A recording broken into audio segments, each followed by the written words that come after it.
Après une bonne période d'hibernation face au bruit de bottes, de compromis stériles que la Fédération nationale des travailleurs des assurances FENATA a fait la une lors d'une assemblée générale ayant pour arène principale tourner la page pour le bien-être des syndicalistes et acteurs du secteur des assurances en présence de la presse locale à la Chambre de commerce de Libreville le 27 juin 2025. Ceux qui sont ici aujourd'hui pour cet événement historique, dont l'histoire retiendra qui sera marquée d'une pierre blanche. Depuis que je suis dans le syndicat, c'est la première fois que tous les travailleurs du secteur des assurances, comme un seul homme se lève, décident enfin de prendre leur destin afin de modifier leur convention sectorielle qui est devenue obsolète et vieille de plusieurs années. Donc, en tant que confédération syndicale à laquelle la FENATA est affiliée, nous avons été mandatés pour conduire ces travaux pour lesquels nous avons accepté de le faire avec beaucoup de joie. Je veux rappeler que grâce au SINATA et au CIP Bogard et d'autres que je ne vais pas citer ici au risque d'oublier, nous avons réussi à mettre en place la FENATA. On est parti dans les entreprises d'assurance pour mettre en place des syndicats. C'est tellement que la méthode a un tout petit peu manqué, mais les syndicats existent. Malheureusement, l'activité est au ralenti, mais c'est le moment de prendre la relève. Nous autres qui sommes en retraite avons besoin de voir que la relève est assurée. Après avoir planté le décor à travers un tableau positif et le bien fondé de la rencontre par le président de séance Jocelyn Ngoma et le secrétaire général sortant Dieudonné Kumba Mboula, le tour est revenu à Guizo Ikapi, secrétaire général entrant de la FENATA, et Delika Mambundo Freddy Olivier, président entrant du SINASA, n'ont pas hésité à donner leur avis après l'élection devant la base. Alors, la priorité de notre mandat, c'est déjà de réécrire la convention collective du secteur des assurances. Parce que, comme nous le disions tantôt, la convention collective du secteur des assurances est vieille de 44 ans. Et aujourd'hui, vous pouvez, comme nous, vous rendre compte qu'après 44 ans, les réalités socio-économiques ne sont plus les mêmes. Donc, il est plus qu'urgent d'adapter le texte qui régit le fonctionnement, donc les conditions de travail et de vie des travailleurs du secteur des assurances à la réalité de 2025. Donc, c'est l'une des priorités. Par la suite, il va falloir lancer une campagne très large d'adhésion de nos différents membres.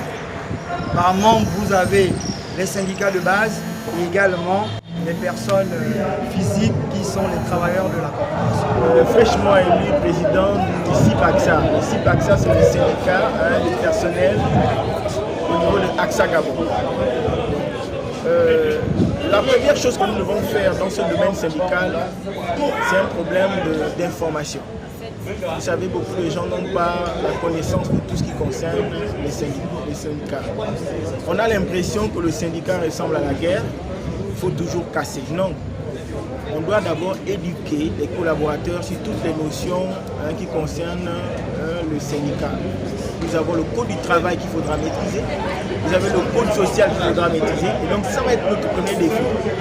Informer, sinon sensibiliser l'ensemble des collaborateurs sur toutes les notions qui concernent le syndicat. Nos objectifs sont simples, c'est être une courroie de transmission entre les collaborateurs et le management, si vous voulez, la direction générale. Nous voulons en fait être un médiateur, vous voyez, qui arrive à faciliter les échanges. Et comme l'ont dit les pairs tout à l'heure, nous sommes des collaborateurs sociaux. Donc nous voulons tous œuvrer pour la contribution, pour améliorer notre climat de travail. Déjà, je pense que je n'ai pas beaucoup d'efforts à fournir parce que nous on a un peu compris l'importance du syndicat, ou d'appartenir ou d'adhérer à un syndicat. Le milieu est plus ou moins favorable. Les anciens ont abattu un travail assez remarquable. Ils ont sensibilisé, ils sont partis dans toutes les maisons d'assurance, les compagnies d'assurance, chez les courtiers, chez les acteurs des assurances, pour pouvoir informer sur l'importance d'adhérer. Je pense que les gens sont déjà conquis par rapport à cela. Donc on n'aura pas beaucoup d'efforts à fournir pour attirer les gens. Déjà chez nous, par exemple, vous avez vu que le bureau a été élu quasiment à l'unanimité. Et la majorité des personnels d'AXA est automatiquement, sinon ils ont adhéré automatiquement au syndicat. Face aux enjeux, la pierre angulaire de l'environnement syndical et défenseur des droits des travailleurs, Jocelyn Ngoma et le doyen Dieudonné Kumbambula ont fixé le cap en prodiguant les conseils aux nouveaux élus. Les bureaux des organisations de base du secteur des assurances, c'est d'ailleurs une grande première, il y a eu une mobilisation incroyable.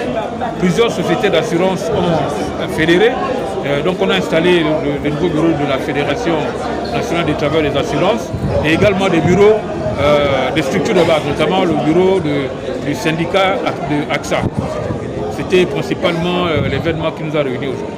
Bien, les assises se sont bien déroulées. J'ai vu une certaine solidarité parce que les candidatures n'étaient pas doublées. Les candidatures étaient quasiment adoubées. Ça voudrait dire simplement qu'il y a une bonne entente parmi les travailleurs. Ça veut dire qu'il y a une solidarité. Les candidats n'ont pas eu besoin d'avoir les concurrents. C'est des candidats qui ont été désignés et plébiscités par la base. Et c'est un bon signal. La fédération sectorielle, vous savez, par exemple, comme l'ONEP, l'ONEP est une organisation sectorielle qui défend les intérêts de tous les travailleurs du secteur pétrolier et des activités connexes.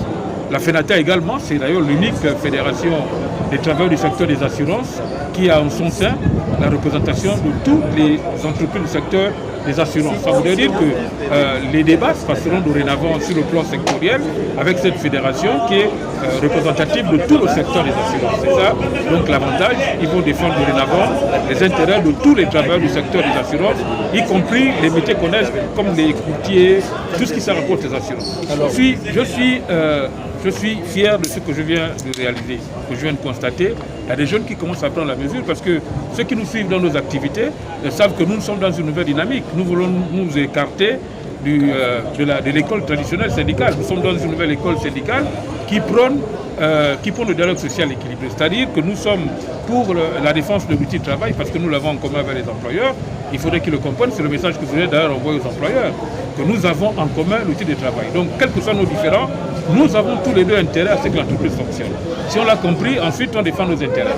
C'est parce que l'entreprise fonctionne que nous aurons le salaire et l'employeur, l'entreprise, les bénéfices.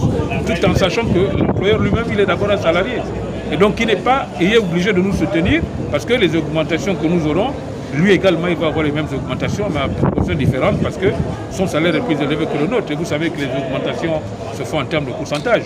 Si vous gagnez 200 000, on vous ajoute 30% de votre salaire, vous aurez 30 et quelques mille. Lui, avec ses 10 millions, il aura 3 millions. Vous voyez qu'il n'a pas intérêt à nous faire la guerre. Nous sommes des partenaires sociaux.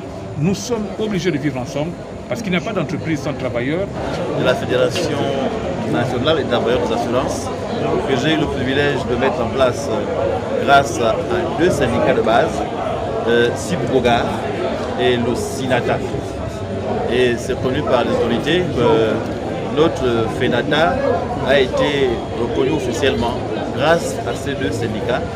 Aujourd'hui, vous avez vu qu'on a installé SIPAXA, qui va être un des syndicats de base. Il y aura d'autres qu'il faudra mettre en place pour qu'une fédération vive et qu'elle ait une portée. Il faut qu'il y ait des syndicats de base. Donc, mon sentiment en ce moment est de satisfaction. J'ai réussi à faire ce que je peux, faire. Maintenant, ce sont les enfants qui doivent faire la relève. Malheur à l'enfant qui ne fait pas mieux que son père. Si aujourd'hui il y a une équipe dont je suis fier d'ailleurs, c'est des garçons et des femmes dynamiques. Je suis sûr que le secteur de l'assurance a un bel avenir et que le dialogue social va être bien géré. Ce sont des éléments qui savent que le syndicat n'est pas une force d'opposition, c'est plutôt une force de proposition. Il faut aller avec la force des arguments, pas les arguments de la force. Un partenariat, ça se gère et il faut que les relations soient les plus amicales possibles. Nous notons que c'est dans une ambiance bon enfant, à l'ère de la Ve République, que cet événement fait tomber son rideau en présentant le nouveau bureau de la FENATA et SINASA pour un mandat de 3 ans.